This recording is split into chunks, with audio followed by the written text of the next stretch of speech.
இடத்தை விட்டு வசந்தம் கார்த்திகேயன் அடிக்கிறதுக்கு பாஞ்சு வந்து ஏவா வேலைன்னா கட்டி பிடிச்சு அணை கட்டி தடுக்கிறார். மதிப்பிற்குரிய பூண்டி கலைவாணன் அண்ணன் அங்க இருந்து நடுகிறத வந்து அடிக்கிறதுக்கு வராரு. இந்த உருட்டல் மிரட்டல்களாம் பதிப்படக்கூடிய கட்சி தமிழக வெற்றி கழகம் அல்ல. இதை போன்ற நாகரிகமற்று உருட்டுறது மிரட்டுறதுனாலதான் தமிழக மக்கள் தகுந்த தீர்வு கொடுத்து அங்க உட்கார வச்சிருக்காங்க. தொடர்ந்து நான் பாத்துக்கிட்டே இருக்கிறேன். இந்த வேலை எங்க கிட்ட நடக்காது. ஒண்ணு, சபாநாயகருக்கு ஒரு மதிப்பு இருக்கு, சபாநாயகருக்கு ஒரு கண்ணியம் இருக்கு. அவர் எழுந்தா அனைவரும் அமரணும்.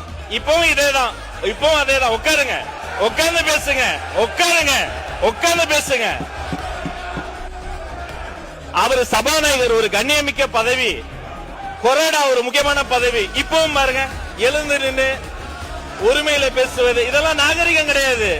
இதெல்லாம் கத்து கொடுத்தாங்களா அவங்க தலைவர்கள்? ஒண்ணு. ரெண்டாவது,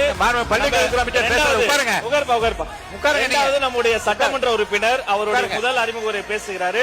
இன்னும் கவனமா உறுப்பினர்கள் பேசும்போது தங்களுடைய கருத்துக்களுக்கு ஆதாரத்தோடு பேசணும்.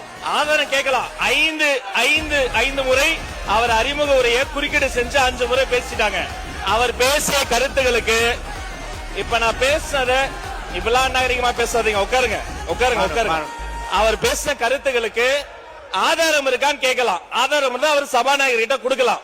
அதை விட்டுட்டு அதாங்க அவர் பேசின கருத்துக்கு சபாநாயகர் ஆதாரம் கேட்டு அவர் கொடுக்கட்டும். அவரை பேச அனுமதிக்க.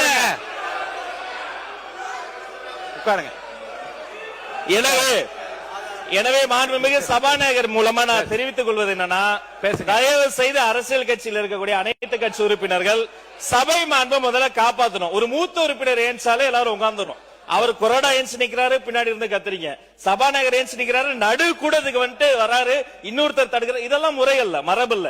முதல் முறை உறுப்பினர் பேசுறாரு, அவர் கருத்துக்கு அவர் பொறுப்பேற்றுக்குவாரு. அதுக்கு ஆதாரம் இல்லைன்னா அவை குறிப்பில் நீக்கலாம், அதுக்கு என்னவோ பேசலாம்.